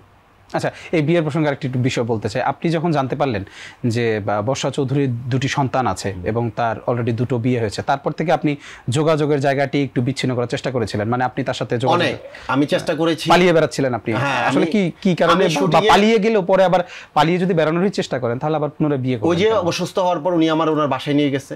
ওকে, আমি বলি, আমি যখন আমার শ্রদ্ধেয় মনোহর হোসেন দীপজল সাহেবের বাসায় আমি যখন গোয়ার ছবি শুটিং করি, আমি যখন জানি ওনার বাচ্চা এবং ওনার এগুলো, আমি বলছি প্লিজ আপনি আমাকে আল্লাহর রাস্তে মাফ করে দেন, এটা আমার পক্ষে কোনোদিনও সম্ভব না। পরবর্তীতে উনি ওনার এই যে হাত কাটে মানে আমার শুটিং করতে দেয় নাই। আপনার ওইখানে যারা ছিল মিশা সদাগর, তারপরে বর্দা মিঠু, জলি, যারাই ছিল সবাই বলতেছে রাসেল ভাই শুটিং তো হচ্ছে না আপনার কাজ কি। পরে পাজল করে ফেলছে আমাকে, এবং সে আমি কিভাবে অসুস্থ হইলাম আমি জানি না, একমাত্র আল্লাহ জানে, আমি রাসেল মিয়া জানি না, আমি এখন কাউকে দোষ দিতে চাই না। আমার শুটিং যেদিন শেষ সেদিনই আমি অসুস্থ হইলাম, সেদিনই আমাকে সে হাসপাতালে নিয়ে গেল এবং এর পরের দিনই বিয়ে হইল। এটা কি আমাকে একটা মানে কৌশল বা এটা একটা অ্যাটাক না? আমার মতো একটা নিরীহ মানুষের জীবন শেষ করা না এটা? আমি জীবনে কারো ক্ষতি করি নাই। আজকে আপনার এখানে উত্তেজিত হয়ে কথা বলছি, মনের অনেক ব্যথাগুলা আপনি এমনভাবে হিট করতেছেন মনে হচ্ছে যে আপনার তার হয়ে কথা বলতেছেন, এই জন্য আপনার সাথে একটু উত্তেজিত হয়ে গেছি। কিন্তু বিশ্বাস করেন, আমি প্রতিদিন রাতে ঘুমাতে যাওয়ার আগে আমি সবাইকে মাফ করে দিয়ে যাই এবং আমি সবার কাছে মাপ চেয়েও আমি ঘুমাই। আমি বিশ্বাস করি না আমার জীবন সকালটা। আপনি কি বর্ষা চৌধুরীকে ক্ষমা করেছেন? আমি তো একই কথা, প্রতিদিন রাত্রে ঘুমাইতে গিয়ে আমি মাফ করে ঘুমাই, সেই জায়গায় তো উনিও পরে অবশ্যই ওনাকে মাফ করে দিছি। মানে মাফ করে দিয়েছেন? হ্যাঁ। বর্ষা চৌধুরী যদি আপনার জীবনে এখন ফিরে আসতে চায়, গ্রহণ করবেন? আপনার জুতাটা খুললে আমার 2 গালে মারেন, অনুষ্ঠান না কইরা। আপনি গালে দিছি, গালে এই গালে মারেন, এই গালে মারেন না, বলেন না আসলে যদি ক্ষমাই করে থাকেন। এটা কিভাবে সম্ভব ভাই? একজনের বাচ্চা নিয়ে এসে ঘুরতেছে, আপনি আমাকে বলেন যে আমি তাকে ক্ষমা করে দিই? আপনি জুতাটা দিয়ে আমার গালটা, এই গালটার মধ্যে মারেন, ঠিক আছে, আর এই গালটার মধ্যে মারেন একটা। তুই কেন রাসেল মিয়া মাই টিভিতে আসছিস? আচ্ছা রাসেল ভাই, এই যে বর্ষা চৌধুরী অভিযোগ তোলে আপনার নাকি 2জন স্ত্রী আছে, আবার 4-5 জন নাকি সুগার মামি আছে, তার মধ্যে 2জন নাকি বিদেশেও থাকে। এই ঘটনার সঙ্গে কি মন্তব্য করবেন? আজকে আমি আর আপনার শো করতেছি না, স্ক্রিনে দর্শক দেখবে না। আমি যদি অভিনেতা না হইতাম, আমাকে যে মানুষ না চিনতো, আপনি হিরো, আমার বলতো কি যে আমি আপনার হয়তো ড্রাইভার, রাইট? আমার এই চেহারায়, আমার এই চুলের কাটিংয়ে, আমার এই লুকিংয়ে মেয়েরা আমার সুগার মাম্মি হবে, আমি এতগুলা মেয়ের সাথে প্রেম করব, এটা এত সোজা? সস্তা মেয়েরা, ভালো ছেলের অভাব এই দেশে না। আপনি তো একজন ভালো অভিনেতা, এবং আপনি ভালো অভিনেতা এক জিনিস, প্রেমিক এক জিনিস। মেয়েদের চুজ কিন্তু মানে রাসেল মিয়াকে কেউ চুজ করবে না। আচ্ছা, এমনও তো হতে পারে যে রাসেল মিয়া তো একজন ভালো মানুষ হতে পারে না। না, চুজ করবে আপনাকে, আপনার লুকিং, আপনার কথা বলার স্টাইল আপনাকে চুজ করবে। কেন রাসেল মিয়া ভালো মানুষকে চুজ করতে, ভালো মানুষ হিসাবে চুজ করলে, ভালো মানুষ হিসাবে ভালো মানুষ চুজ করবে। তার মানে সুগার মাম্মি হওয়ার জন্য চুজ করবে না, পরকিয়া করার জন্য চুজ করবে না, আমাকে বিয়ে করে সংসার করার জন্য চুজ করবে, রাইট? বুঝতে পেরেছি। আশা করি আমার উত্তর পাইছেন। আমার মতো ছেলের কখনো সুগার মাম্মি থাকতে পারে না। তার মানে তার এই অভিযোগটি সম্পূর্ণ মিথ্যে। এটা তো উত্তর দিয়েই দিলাম। আর এটা যদি এতই ইজি হয়, আমার মতো ছেলের যদি সুগার মাম্মি হয়, বা আমার মতো ছেলের যদি এত বেশি লাভ প্রেমিকা থেকেই থাকে, তাহলে আমি বলবো যে এদেশে যারা হ্যান্ডসাম আপনারা ফেল। যেমন আপনার যে বডি, আপনার যে লুকিং, আপনার মাথার যে স্বাস্থ্য বাড়ার চুল, তাহলে আপনি ফেল হতেই পারি, ফেল আমরা। আচ্ছা যাই হোক, আমরা ওই যে শারমিন নামে একজনের কথা শুনি, তারপরে আমরা আরো কয়েকজনের শুনেন। এই মহিলা যাদের নাম বলে তারা অনেক ভালো মানুষ, তাদের নাম উচ্চারণ করে তাদের সুন্দর কেরিয়ার এবং তাদের সংসারে কোনো ব্যাঘাত ঘটাতে চাই না। প্লিজ আপনার কাছে আমি বলি যে কারো মানে সংসারে ক্ষতি করবেন না, কারণ আমি এই কথাটা বলার পর এটা অনেক জায়গায় অনিয়ার হবে, অনেক জায়গায় চলে যাবে, কারণ সংসারে ক্ষতি হইতে পারে। কেন আমি একজন মানুষের ক্ষতি করবো বলেন? তার কাজ হইতে পারে মানুষের ক্ষতি করা। আমি রাসেল মিয়া তাকে, আপনার চ্যানেল কি বললাম যে আমি তাকে মাফ করে দিছি, আপনার বলি নাই আমি, কিন্তু এই মহিলার কারণে আমি চোখের পানি ফেলছি, এই মহিলার কারণে আমি জেল খাটছি, এই মহিলার কারণে আমার মা, আমি 16 দিন জেলখানায় গেছে, আমার বোন 16 দিন জেলখানা গেছে, কোর্টে দৌড়াইছে, এখনও আমি হাজিরা দিয়ে যাচ্ছি, তারপরেও আমি তাকে মাফ করে দিচ্ছি। এটার কারণ কি জানেন? কারণ আমি মাফ না করলেও তার বিচার করতে পারবো না, আর আমি মাফ করলেও তার বিচার করতে পারবো না। সে যতটুকু অন্যায় করেছে ততটুকু বিচার তাকে আল্লাহ করবেনই করবেন। আচ্ছা, আপনার বিরুদ্ধে এত ধরনের ব্যবস্থা নিল, এত আইনি মামলাও দিল আপনার বিরুদ্ধে, আপনি তো কোনো ব্যবস্থা, আমি কোনো মামলা তাকে দেই না। কারণটি কি আসলে? ওই যে আমি মাফ করে দিতে পছন্দ করি, আমি আল্লাহর উপরে বিশ্বাস করি। তবে হ্যাঁ, তার নামে এখন আমি বলতে চাচ্ছি না, একটা আইনগত ব্যবস্থা নেওয়া হয়েছে এবং তার সাথে আরেকজন রিলেটেড একটা আইনগত ব্যবস্থা নিয়েছে। এটা না নিলে কি মানুষ আবার আমাকে ভাববে যে রাসেল মিয়া খুব এত দুর্বল। ম্যাক্সিমাম ইন্টারভিউ, ম্যাক্সিমাম জায়গায় আমি দেখেছি আপনি ধর্ম নিয়ে অনেকভাবে কথা বলেন। এটা কি যখন আপনি পিছু ঠেকে যান তখনই কি ধর্মকে ব্যবহার করেন? আজ পর্যন্ত কোথাও ঠিকই নেই আল্লাহর রহমতে, আজ পর্যন্ত কোথাও। যেমন আপনি কিন্তু দেখেছেন, আপনি এই যে মার্কেটিং যে পলিসি, এটা আপনি কিন্তু ভালো তৈরি করেন। আপনি এর আগে আপনার সিনেমাতেও কিন্তু তৈরি করেছেন, আমরা দেখেছি কিন্তু, যে আপনি বলেছেন আপনার সিনেমা পাপ মুক্ত সিনেমা। এটা আমি বলি নাই, আমার প্রোডিউসার বলছে। আমি বলি না, আমি ওখানে সাথে দাঁড়িয়েছিলাম, এটার জন্য অনেকবার সরি বলছি। এটা নিয়ে কোনো কথা বলবেন না প্লিজ, তাহলে উঠে যাব। ওকে, আচ্ছা, আমরা এটা নিয়ে কোনো প্রসঙ্গ বলবো না। আমরা ওই যে একটি কথা শুনেছিলাম যে এটি বিভিন্ন জায়গায় ইন্টারভিউ এসেছে, আমরা যেমন আমাদের এখানে ইন্টারভিউ পেয়েছি, বিভিন্ন জায়গায় এসেছে যে আপনারা বিয়ের পরে গাড়িতে যাচ্ছিলেন, আপনি ড্রাইভিং সিটে ছিলেন, একটা ফোন আসে আপনার ফোনে, সেই ফোনটি রিসিভ করে বর্ষা চৌধুরী এবং ওই পার থেকে এই ঘটনাটা কি বলেন? সম্পূর্ণ মিথ্যা। কি ঘটনা হয়েছিল? এটা কোনো ফোনই আসে নাই, কারোর সাথে আমি কথাই বলি নাই, এগুলা সব তার বানানো কথা। এবং উনি তো কি বলবো এখন, তার ব্যাপারে প্রত্যেকটা কথার প্রত্যুত্তর দিতে গেলে সবগুলা মিথ্যা হয়ে যায়। আচ্ছা, তিনি যে একটা কথা বলেন যে তার এই যে অ্যাক্সিডেন্টাল যে ঘটনাটা, এই সম্পর্কে আপনি কি জানেন? এটা উনি আমাকে যেটা বলেছে আমি সেটাই জানি, যে ওনাকে ওনার হাজব্যান্ড এসিড দগ্ধ করেছে, পরে ওই মানুষটাকে শুট করে মেরে ফেলা হয়েছে। মানে এর বাইরে আর আপনি? এর বাইরে আমি যেটা শুনেছি এটা আমি বিশ্বাস করতে চাই না। কি শুনেছেন? এর বাইরে আমি শুনেছি উনি নাকি ওনার নিজের গায়ে কেরোসিন দিয়ে এই জায়গাটা আপনার জ্বালিয়ে দিয়েছে। তবে এটা আমি বিশ্বাস করতে চাই না যে একটা মানুষ নিজের গায়ে কেরোসিন দিয়ে নিজেকে জ্বালিয়ে দিতে পারে, মানে এত ভয়াবহ মানুষ হইতে পারে, এটা আমি বিশ্বাস করতে চাই না। এটা আমি শুনেছি এবং অনেক প্রমাণও আসছে, কিন্তু এটা আমি দেখেছি কিন্তু বিশ্বাস করতে চাই না। এত নিষ্ঠুর বা এত ভয়াবহ মানুষ কি করে হয়? আচ্ছা, আমি একটু যদি পুরো বিষয়ের এক্সপিরিয়েন্সটা আপনার কাছে শুনি, যে বর্ষা চৌধুরী নামে একজনকে আপনার জীবনে আসলো, আসার পরে এই যে বিষয়গুলো নিয়ে বিভিন্নভাবে জল খোলা হলো, অনেক প্রশ্ন উত্তর জন্ম হলো। একজন রাসেল মিয়ার আসলে ব্যক্তি জীবনে এই বিষয়টিকে আপনি কিভাবে দেখেন? এটা আমার জীবন থেকে অনেকগুলো বছর কেড়ে নিয়েছে। আমার জীবন থেকে আমার যেমন অনেক সুন্দর একটা স্বপ্ন ছিল যে আমি শুটিং করব, আমার বউ রান্না করে নিয়ে যাবে, যে রাসেল আজকে তুমি শুটিংয়ের খাবার খাবা না, আজকে আমি রান্না করে নিয়ে এসেছি, এটা খাবা। আমি যখন শুটিংয়ে বের হব, ও আমাকে বলবে যে এই যে তোমার শার্ট, নাও তুমি আজকে এটা পরে, এটা তো তোমার ভালো লাগবে। বা আমরা যখন বাইরে বের হব, আমার বউটা আমাকে বলবে যে এই শার্টের কালারটা ভালো লাগবে তোমাকে, বললে এটা পর। এই ভালোবাসার কাঙ্গাল ছিলাম আমি। যেমন এটা আমার জীবন আর আসবে না, এটাও শেষ। এবং আমার জীবন থেকে আমি 10টা বছর পিছিয়ে গিয়েছি, সেটাও শেষ। এবং আমি মানুষের কাছে ছোট হয়েছি, সেটাও শেষ। মানে আমার একটা মায়া আমার জীবনটাকে অনেক বেশি পিছনের দিকে মানে আমি টেনে নিয়ে গেছি।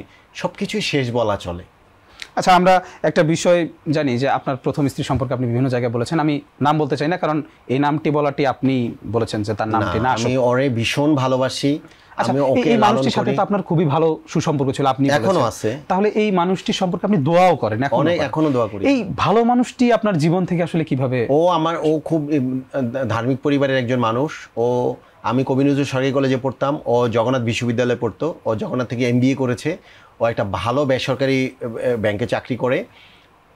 ও ধার্মিক পরিবারের মেয়ে এবং ধার্মিক একজন মানুষ, খুবই সাংসারিক একজন মানুষ। আমার যে মিডিয়ার প্রতি একটা লোভ ছিল যে আমি মিডিয়াতে কাজ করব, আমি শিল্পী হব, এই লোভটাও মেনে নিতে পারে নাই। যার কারণে ওর সাথে আমার ও আমার এটা মেনে নিতে পারে নাই, যার কারণে ও আমার জীবন থেকে চলে যায়। কিন্তু এখনও, আমি আগেও করেছি, এখনও করি, প্রতি দমে দমে আমি ওর জন্য অনেক দোয়া করি। অনেক ভালো, এখনও ও অনেক ভালো আছে, ভালো থাকবে ইনশাআল্লাহ। তাহলে এই মানুষটি যেহেতু আপনার জীবনে অনেক ভালো ছিল, তাহলে এখানে আসলে ভুলটি কার ছিল, যে ভুলের কারণে আসলে? ওই যে আমার মিডিয়ার প্রতি আমার লোভ ছিল। তাহলে আপনার এই ভালোবাসার মানুষের জন্য আপনি আপনার একটি জায়গাকে উৎসর্গ করেন, বা এই কি সিচুয়েশন ছিল সে সময়? সিচুয়েশন এটাই ছিল। ও আমাকে একটা কথাই বলছে যে রাসেল, তোমার কিন্তু মিডিয়াটা ছাড়তে হবে, এটা আমার টোটাল পরিবার কেউ মেনে নিবে না, এটা আমার পছন্দ না। পরে আমি বললাম যে আমারও তো ওইটা ছাড়া চলবে না, আমার মিডিয়াটার আমার একটা লোভ আমার কাজ করে, আমি রাসেল মিয়া কাজ করব, সবাই দেখবে জানবে, দেশে বিদেশে আমার নাম ছড়িয়ে যাবে, এটাও তো আমার একটা স্বপ্ন। তা আমাদের মানে পরামর্শের মধ্যেই আমরা দুজন আলাদা থাকতে শুরু করি এবং উনি এখন বিবাহিত জীবনে খুব সুন্দর আছেন। ওনার নাম আমি কখনো মিডিয়াতে নেই না কেন, ও আমাকে ফোন করে বলে, প্রায় জেলখানাও আমাকে দেখতে গিয়েছিল। আপনার তো একটি সন্তানও আছে। হ্যাঁ। বাচ্চাটির বয়স কত জানেন না আপনি? আমরা লাস্ট শুনেছিলাম হয়তো বা আজ থেকে আপনাদের 5-6 মাস আগে 8 বছর বয়স বলছিলেন। 8 প্লাস। তো এখন ওর সংসার জীবন নিয়ে খুব ভালো আছে। আমাকে প্রায় বলে যে তুমি অনেক ইন্টারভিউতে যাবা, অনেক চ্যানেলে যাবা, প্লিজ আমার নামটা বলো না, আমি মানে মিডিয়াতে আসতে চাই না। আমি এখনও ওকে সম্মান জানিয়ে কিন্তু বলি নাই, কিন্তু ওর ভালো কথাগুলো আমি লালন করি এবং ওর পরামর্শগুলো লালন করি এবং ওর ভালো আমি চাই। এই যে এখন যে পরিস্থিতি, এই পরিস্থিতিতে দাঁড়িয়ে আপনার কি মনে হয় তখন আপনার ওই স্ত্রীর সাথে প্রথম যে স্ত্রী ছিল তার সাথে থাকাটা ভালো ছিল না, আপনি মিডিয়াতে চলে এসেছেন, বা এই জায়গা নিয়ে এখন আপনার অনুতপ্ত বা কি মনে হয়? আমার মোটেও অনুতপ্ত না, এখন আমি ভালো আছি। কারণ আমি আমার ঠিক আছে ওইটা, আমি হয়তো একটা সুন্দর পরিপাটি জীবন আমি পেতাম, একটা উপভোগ্য জীবন আমি পেতাম, কিন্তু এখনও তো আমি কোটি কোটি মানুষের ভালোবাসা পেয়েছি বা পাচ্ছি। এটাও কি আমার মানে এই অর্জনও আমি মানে ফেলে দিব না এই অর্জনটাকে। কারণ এই অর্জনটাকে যদি ফেলে দেই, আমার যে শ্রোতারা, আমার যে অডিয়েন্স আছে, ওনারা কষ্ট পাবে, আমি ওনাদেরকে কষ্ট দিতে চাই না। তাহলে কি রাসেল ভাই আমরা বলতে পারি যে কোটি মানুষের ভালোবাসা পেতে গিয়ে একজন ভালোবাসার মানুষকে উৎসর্গ করলেন বা হারিয়ে ফেললেন? হ্যাঁ, এটা অনেকটা এরকম। এবং আমি জানি ও পীড়া দেয়। হ্যাঁ, বিষয়টা কি পীড়া দেয়। এবং আমি জানি যে আমার প্রাক্তন আপনার এই অনুষ্ঠানটা দেখবে, আপনার মাধ্যমে আমি ওনাকে বলতে চাই, আমি যদি কখনো তোমার কাছে কোনো ভুল করে থাকি বা আমার কোনো মানে আচরণে তুমি যদি কষ্ট পেয়ে থাকো, তুমি আল্লাহর রাস্তে আমাকে মাফ করে দিও। আমি তোমাকে মানে তুমি করে বলাটা মনে হয় ঠিক হচ্ছে না, তারপর বলি, যেহেতু ওনার হাজব্যান্ড আছে এখন, আমি এই যে গতকালকেও আমি মানে মন থেকে একটা মানুষ কিভাবে দোয়া করে আমি জানি না, ওর জন্য আমি প্রচুর দোয়া করছি। আমি বলছি যে আল্লাহ এই মানুষটাকে তুমি ভালো রাখো, কারণ ও আমাকে ভালো রাখার জন্য অনেক চেষ্টা করছিল। যেমন আমার মাও বলে যে রাসেল তুই ওর সাথে একটু কথা বল। আমি বলি যে না মা, আমার ইচ্ছা থাকলেও আমি এখন ওর সাথে কথা বলতে পারবো না, কারণ ওর সাথে আমি এখন কথা বলতে গেলে ওর সাজানো যে সংসারটা, এটাতে ওর একটু মানে একটু কি একটা বড় ধরনের প্রবলেম হয়ে যাইতে পারে। আমি মানে ওর যেভাবে ভালো হয় আমি সেটা করব। তো আমাকে কীভাবে করতে পারবে? আমি বললাম যে আম্মা, আমি যদি কখনো শুনি যে ও কোনো প্রবলেমে আছে, আমার জমি জমা টাকা পয়সা যা আছে আমি সব কিছু বিক্রি করে আমি ওর পাশে থাকবো। পরে আম্মা বললো যে এটা কি বলে? আমাকে না, এমন দিন ওর না আসুক। আমি মনে প্রাণে দোয়া করি যে ওর এমন দিন না আসুক। যদি ওর এমন কোনো দিন আসে, আমি আমার সর্বোচ্চ দিয়ে আমার সব কিছু বিক্রি করে হলে, প্রয়োজন আমার নিজেকে বিক্রি করে হলেও আমি তার পাশে থাকব। কারণ ও আমাকে ভীষণ ভালোবাসত এবং ও আমাকে ধারণ করত। ও আমাকে এই কিছুদিন আগেও আমাকে ফোন দিয়ে, আমার আম্মুর নাম্বারে ফোন দিয়ে আমি রাসেলের সাথে একটু কথা বলতে চাই। কিন্তু আমি মানে খুব বেশি আগ্রহ নিয়ে আমি কথা বলি নেই। কারণ মানুষটা চাইছে, ও মনে প্রাণে চাইছে যে আমি রাসেলকে নিয়ে আমি ভালো থাকবো। দেখেন ওদের কিন্তু এই যে এখানে এই যে আপনার মাই টিভির সাথে ওর বাসা, ওদের নিজেদের বাড়ি ওই হাতিরঝিলেরই আপনার স্থানীয় মেয়ে। ওর বাবার সাথেও পর্যন্ত যুদ্ধ করছে যে আমাকে শুধু ও আমাকে নিয়ে সংসারটা করার জন্য। ওনার 3 বোনের সাথে যুদ্ধ করছে যে না, আমি রাসেলকে নিয়ে ভালো থাকতে চাই। এবং আরও ওনার মার সাথে অনেক যুদ্ধ করছে যে রাসেলকে নিয়ে আমি ভালো থাকতে চাই। এবং দেখেন ওর একটা ঘটনা আমার যেটা প্রায় মনে পড়ে, বিয়ের পর ও ইয়াতে গিয়েছিল, আপনার ওই যে একটা বিয়ের অনুষ্ঠানে গিয়েছিল। তা আমি বললাম যে তুমি বিয়ের অনুষ্ঠানে যেও না। পরে ও কী কারণে জানি, ছোট মানুষ তখন, 10 বছর আগের কথা, ও তখন খুব সম্ভবত অনার্স ফার্স্ট ইয়ারে পড়ে। তো আপনার ইয়াতে যায়, এই বিয়েতে যাওয়ার পর খায় না, খাবার না খেয়ে একটা বাটিতে করে হচ্ছে আপনার ওই যে রাইস, তারপরে এই খাবার টাবার নিয়ে আমাকে ফোন করে। আমাকে ওই বাটিটাতে করে ও একটা আমাকে বলে রাসেল তুমি কোথায়? আমি বললাম যে আমি তো এখানে আছি। আচ্ছা আমি আসতেছি। আমার ওই দৃশ্যটা মনে পড়ে, ওর পায়ে নুপুর পরা, মানে ও আসতেছে, আমি মানে শুনে ফেলছি কেন কেন আমি ছটকট করে নামলাম। এত মিষ্টি একটা মেয়ে, হাতে একটা ছোট বাটির মতো। আমি বললাম যে এটা কি? কয় তুমি তো আমাকে বিয়ে বাড়িতে যেতে না করছো, কিন্তু রাসেল আমি তো চলে গেছি, কিন্তু বিশ্বাস করো আমি খাই নেই, ওইখানে খাই নেই, খাবারটা নিয়ে আসছি, তুমি আমি একসাথে খাবো। আমার তখন আমি কি যেন একটা শাউট করছিলাম ওর সাথে যে তুমি আমার, আমি যে তারপরেও আমি ওর সাথে শাউট করছিলাম যে আমি না বলার পরেও তুমি এখানে কেন গেছো। পরেও আমাকে ওই যে হাত ধুয়ে বাটিতে করে আমাকে খাইয়ে দিচ্ছে। পরে আমার বলতেছে যে বিশ্বাস করো রাসেল, আমি যেতে চাইনি, আমি মায়ের জন্য, বাবার জন্য, আমার বড় ভাই বোনদের জন্য আমি গেছি। দেখো আমি খুব সিম্পল ড্রেসে গেছি, আমি কোনো সাজগোজও করি নাই, নর্মালি গেছি, আমি কিন্তু সাথে সাথে তোমার কাছে চলে আসছি। তো আমার মনে হয় যে আমি মেয়েটাকে কোনো না কোনোভাবে কষ্ট দিচ্ছি। সেদিনও আমি তার সাথে খুব একটা ভালো আচরণ করি নাই। তো এখন আমার কথা হচ্ছে যে আমার যদি কোনো সুযোগ থাকতো যে ওরে আমি আমার জীবনে ফিরে পাবো বা কোনো অপশন থাকতো, আমার জীবনের বিনিময় হইলেও আমি তাকে নিয়ে আসতাম। এবং ও যদি আজকে আমাকে বলতো যে মানে ধরেন ওর আরও ধরেন 2-3টা বিয়ে হয়েছে, আরও 4-5টা বাচ্চা, লাভ লাভ লাভ অনেক কিছু হয়েছে, তারপরেও যদি ও আমাকে বলতো যে রাসেল আমি এখন ফ্রি আছি, আমি তোমার কাছে আসতে চাই, আমি তাও ওরে নিয়ে আসতে চাই বা চাইতাম। কিন্তু ও প্রায় আমার সাথে কথা বলে, আমার ছোটো বোনের সাথে কথা বলে,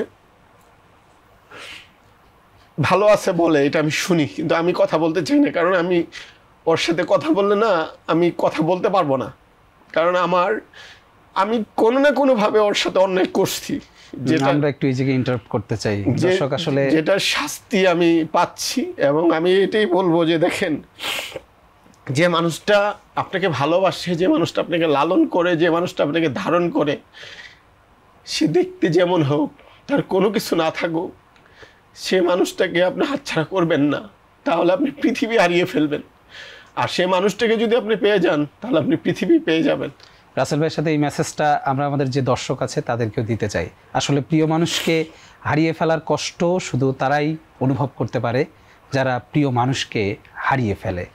তিনি যেটি বলছিলেন যে সব কিছুর ঊর্ধ্বে গিয়ে সেই প্রিয় মানুষকে তিনি ফিরে পেতে চান।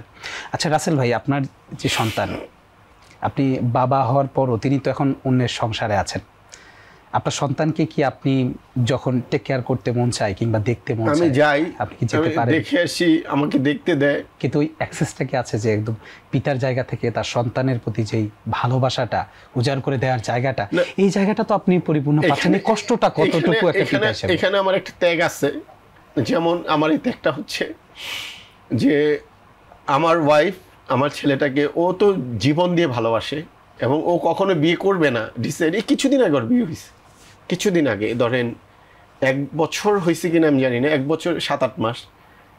দেখেন ও 10টা বছর কিন্তু সিঙ্গেল, ধরতে পারেন যে আমার দিকেই তাকিয়েছিল, আমি ওরে কোনো পাত্তা দেই নাই, বা আমি ওর ইমোশনটাকে ক্যারি করতে পারি নাই। সবচেয়ে বড় কথা, আমি বাচ্চাটাকে দেখতে যাব বা বাচ্চাটাকে ভালোবাসবো, আমি সেটাও আমি খুব বেশি ওরে আঘাত করে চাই না।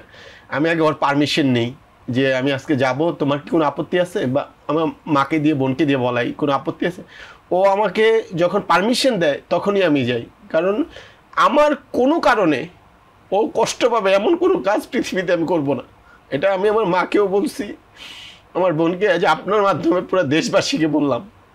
ও যদি আমাকে বলে যে আমি আমার সন্তানকে কখনো দেখতে আসবো না, এতে ও খুশি, আমি কখনোই দেখতে যাব না। তারপরে আমি যে ও ভালো থাকুক, কারণ আমার কেন জানি মনে হয় আমি ওর প্রতি অনেক অবিচার করছি একটা সময়। যে আমি আপনাকে একটা উদাহরণ দিলাম, ও আমার জন্য কতটুকু পাগল ছিল। আপনি কি তাকে সরি বলতে চান? চাইলে বলতে পারেন। আমি তো সরি ওর অনেকবার বলছি, এবং আজকে আপনার এই মাই টিভির প্রোগ্রামের মাধ্যমে আমি ওর সরি বলতে চাই, যে ওর সরি বলছি। এবং আরেকটা কথা বলতে চাই, যদি ওর হাজব্যান্ড যদি এই প্রোগ্রামটা দেখে থাকে, আমি ওনাকে বলবো ওনাকে সম্মান রেখে ওনার পায়ে হাত রেখে বলবো, ও খুব ভালো একটা মানুষ, খুব ভালো একটা মানুষ। ওর ধ্যান জ্ঞান ছিল শুধু পড়াশোনা। আমি যতটুকু দেখেছি, ও পড়াশোনা ছাড়া, আমার সাথে বিয়ে হওয়ার পরও আমি দেখছি যে ও আমার সাথে যখন আমাদের বাড়িতে যেত, ওর সাথে ওর তো পার্সের, মেয়েদের পার্স তো একটু মোটামুটি ছোট, ওইখানে আমি বললাম এত মোটা কেন পার্স, আসলে এখানে বই, ওইখানে ওর বই ছিল। ও পড়া পাগল, যার দৃষ্টান্ত দিয়েছে, ও MBA ফার্স্ট ক্লাস পেয়েছে জগন্নাথ বিশ্ববিদ্যালয়ের মতন একটা জায়গা থেকে। ও খুব ভালো মনের একটা মানুষ, আমি ওরে বুঝতে পারি নাই, আপনি দয়া করে ভাইয়া ওরে বুঝবেন। এবং ও মানে জীবনটা দিয়ে ও মানে ও হাজব্যান্ড, আমি বিশ্বাস করি আপনাকে ভালোবাসবে এবং বেঁচে যায়। এবং আমার প্রতি ওর কোনো, ও কিন্তু আমার সাথে কোনো ধরনের যোগাযোগ করে না। যেমন আমি আমার আম্মাকে দিয়ে ফোন করাই, আমি যোগাযোগ আমি দূর থেকে নিই, আমি ওর সাথে কোনো কথা বলি না। কারণ আমি ওর সাথে কথা বলতে গিয়ে ওর সংসারে যদি কোনো প্রবলেম হয়, এই জন্য আমি ওর সাথে কোনো কথা বলার চেষ্টা করি না। আমি এইটুকু বলবো যে আমি একজন রাসেল মিয়া আমি বুঝতে পারি নাই, কিন্তু আপনি ভাইয়া বুঝবেন, আপনাদের সংসারটা অনেক সুন্দর হোক। আমি দূর থেকে আপনাদের জন্য অনেক দোয়া করি, আপনারা অনেক ভালো থাকেন, আপনাদের অনেক সুন্দর হ্যাপি একটা কাপল হোক। ভাই, নিজের ভালোবাসার মানুষকে অন্যের হাতে তুলে ভালো রাখার কষ্টটা জন্য। কতটা না, ভালো রাখার জন্য তুলে দিচ্ছি। শুনেন, আজকে আমার জীবনে আমি মাই টিভি থেকে বের হয়ে আমি যদি দেখতাম ও এখানে দাঁড়ায় আছে, আমি পৃথিবীর সবচেয়ে সুখী মানুষ হইতাম। আমি আপনাকে বললাম, আমি ধরেন যে গাড়িটা নিয়ে আসছি, আমি নিজে চালাই আসছি, আমি যদি দেখতাম যে আমার পাশের সিটে ও বসে আছে, তাহলে আমার মনে হয় যে আমি পৃথিবীর মধ্যে সবচেয়ে সুখী মানুষ থাকতাম। কারণ ওর ধ্যান জ্ঞান সব কিছু ছিল আমাকে নিয়ে, আমি তখন বুঝতে পারিনি। এখন আমি যেটা আমি দমে দমে বুঝতে পারতেছি। আপনি দেখেন, ওর বাবা ওকে টাকা দিছে, ইয়ার কোচিংয়ের টাকা, আপনার ওই যে ফর্ম ফিল আপের টাকা দিচ্ছে, যখন ও জগন্নাথ বিশ্ববিদ্যালয় ফার্স্ট ইয়ারে ভর্তি হবে, তিতুমিরে। সে ওই ফর্ম, আমি তো পরে জানছি, ওই ফর্ম ফিল আপ না করে ও আমাকে নিয়ে বসুন্ধরাতে গেছে। যেহেতু স্টুডেন্ট লাইফে, আমারও স্টুডেন্ট লাইফ ছিল, ওরও স্টুডেন্ট লাইফ ছিল, ও বসুন্ধরাতে গেছে, গিয়ে আমাকে বললো যে রাসেল চলো তোমার জন্য একটা শার্ট কিনবো। আমি তো জানতাম না যে কোথায় কিনে ও আমার জন্য একটা শার্ট নিস। পরে আমি কিছুদিন পরে জানি যে ওর অনেক আছে, ওইটা কথা না, কিন্তু কিছুদিন পরে আমি জানি যে ওর ফর্ম ফিল আপের টাকা দিয়ে আমাকে শার্ট কিনে দিছে স্টুডেন্ট লাইফ। পরে আমি এটা যখন শোনার পরে আমি তো বললাম যে এটা তুমি করতে গেলে কেন। পরে আমি মানে এটা জাস্ট উদাহরণ দিলাম, এরকম উদাহরণ। এমন ভালো মনের একজন মানুষকে আমি হারাইছি দেখেই আমার জীবনটা আজকে এখানে। আজকে মাইটি ও থাকলে আমি মাই টিভিতে বলতে হাসতে হাসতে আপনিও হাসতেন, আপনার পুরো টিভি চ্যানেলও হাসতো। আজকে আমার মনে হয় যে অনেক কোনো কারণে, আমি জানি না কি কষ্ট দিচ্ছি, কোনো কারণে কষ্ট দেওয়ার কারণে আমার জীবন বলছে যে আল্লাহ বলছে তুই একটা ভালো মানুষকে কষ্ট দিচ্ছস, তুই কাঁদবি। হয়তো বা এটা আমার কান্নার কারণ হইতে পারে।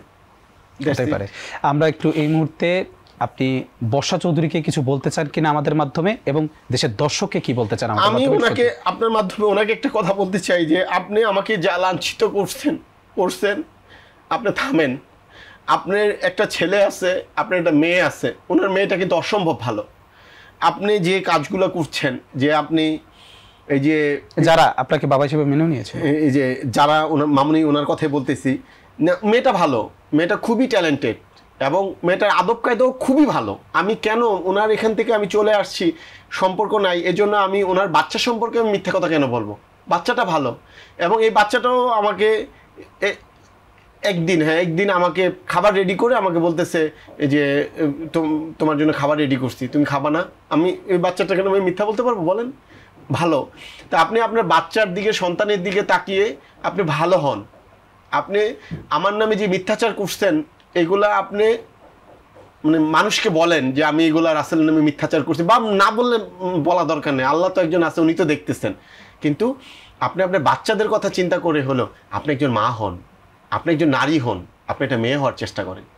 কারণ আপনি এখন যেই জায়গায় অবস্থান করছেন, দেখেন আমি আপনাকে ফোর্স করলাম না যে আপনি কেন ওনাকে আটকালেন না একজন মুসলমান হিসাবে। কত বড় সাহস আমার যে আপনার মতো একজন ব্যক্তিত্ব সম্পন্ন মানুষকে আমি এই কথা বলছি, কারণ এই সাহসটা উনি আমাকে তৈরি করে দিয়েছে, উনি পৃথিবীর মানুষকে তৈরি করে দিয়েছে। এগুলো আপনি করবেন না, স্বাভাবিক জীবনে চলে আসেন। আপনি একটা সময় থাকবেন না, আপনার বাচ্চাটার জীবনের দিকে তাকান। ওনারা তো একটা, কিন্তু মেয়েটার বয়স কত আমি জানি না, ধরেন 10-12 যাই হোক, আর 3-4 বছর পর মেয়েটাকে বিয়ে দিতে হবে না? ওনার একটা সুন্দর সংসার আছে না? এই মেয়েটার সংসার সুন্দর জীবনের কথা চিন্তা করে হলেও আপনি স্বাভাবিক জীবনে ফিরে আসেন। বিশ্বাস করেন, আপনি স্বাভাবিক জীবনে নাই। এটাকে কোনো স্বাভাবিক জীবন বলে না, এটা কোনো নারীত্ব বলে না, এটা কোনো নারীর জীবন বলে না। একটা নারী, স্বাভাবিক নারী, একজন সিঙ্গেল মাদার, একজন মা যেভাবে সংসার করে, যেভাবে জীবনযাপন করে, সেটা আপনি ফলো করেন। প্রয়োজনে আপনি একজন ভালো মা, সবাই ভালো মা, একজন ভালো মায়ের পরামর্শ নেন আপনি। উনি কথায় কথায় বলে পরিমণির কথা, এটা আমি ওইভাবে যেতেই চাই না। মানে একজন ভালো মানুষের মানে সংস্পর্শে আপনি আসেন, এখনও আপনার আমার মনে হয় যে আপনার সমাধান হওয়ার সুযোগ আছে। কারণ আমি আরেকটা ইন্টারভিউতে কিন্তু বলেছি, মানুষের 12টা মুশকিল 13টা আসান। আপনার 12টা দরজা যখন বন্ধ হয়ে যাবে, ধরেন এই রুমটার মধ্যে আমাকে আপনারা সবাই অ্যাটাক করে ফেলছেন, আমাকে মেরে ফেলবেন, একটা দরজা আমার খোলা, কোনটা? আল্লাহর দরজা। আপনি সেজদা দিয়ে আল্লাহর কাছে বলেন যে আল্লাহ আপনি আমাকে সুন্দর পথ দেখান, উনি অবশ্যই আপনাকে দেখান। আপনাকে সর্বশেষ প্রশ্ন যাওয়ার আগে আরেকটি প্রশ্ন করতে চাই, বিবাহ নিয়ে কি পরিকল্পনা করেছেন? সামনে বিবাহ করবেন কিনা, বা কোনো প্রেম চলছে কিনা? বিয়ে করব না। একটা আমার প্রাক্তনকে মনে মনে ভালোবাসবো মৃত্যুর আগের দিন পর্যন্ত, ওর জন্য দোয়া করতে থাকবো। দেশবাসীর উদ্দেশ্যে এবং দর্শকদের উদ্দেশ্যে কি বলতে চান? দেশবাসীর উদ্দেশ্যে এবং দর্শকদের উদ্দেশ্যে বলবো যে আমার সাথে যে ঘটনাটা, অনাকাঙ্ক্ষিত যে ঘটনাটা, আমি মায়া দেখাতে গিয়ে যে ঘটনাটা ঘটে গেছে, এই ঘটনার আপনারা যতটুকু শুনতেছেন এর আশেপাশেও আমি নাই। আর আমি বলবো এইটুকু যে আমি যদি মিথ্যাচারের শিকার হয়ে থাকি তাহলে অবশ্যই আপনারা আমাকে মাফ করবেন, এবং আমাকে আপনারা আপনাদের জায়গায় আপনারা আমাকে গ্রহণ করে নেবেন। আমার একমাত্র বেঁচে থাকার অবলম্বন হচ্ছে আমার দর্শক আপনারা। দেখেন, একটা মানুষের লাইফ পার্টনার থাকে, আমি বিশ্বাস করি আমার জীবনে যেহেতু আমার লাইফ পার্টনার নাই, আমি মনে করি যে আমার দর্শক, প্রত্যেকটা দর্শকই আমার জীবনসঙ্গী, এবং প্রত্যেকটা দর্শকের ভালোবাসা নিয়ে আমি মৃত্যু মানে মৃত্যুর আগ পর্যন্ত আমি বেঁচে থাকতে চাই, আপনাদের সাথে নিয়ে বেঁচে থাকতে চাই। দর্শক, আমরা কথা বলছিলাম অভিনেতা রাসেল মিয়ার সাথে, শোনার চেষ্টা করছিলাম তার জীবনের নানা অজানা কথা এবং নানা বিষয়ে বিভিন্ন সময়ে ওঠা প্রশ্নের উত্তরগুলো তার মাধ্যমে পরিষ্কার হওয়ার চেষ্টা করছিলাম। আমরাও তার সাথে সুর মিলিয়ে বলতে চাই, কারো জীবনেই কোনো ধরনের অনাকাঙ্ক্ষিত কোনো ঘটনা না ঘটুক, কেননা একটিমাত্র ভুল সারা জীবনের কান্না হতে পারে। দর্শক, এই ছিল আজকে আমাদের এই আয়োজন। দেখছিলেন লেটস টক, এবং পুরো অনুষ্ঠান জুড়ে আমি সাথে ছিলাম কবির চৌধুরী জয়। ভালো থাকবেন, সুস্থ থাকবেন, দেখা হবে পরবর্তী পর্বে। ততক্ষণ পর্যন্ত খোদা হাফেজ।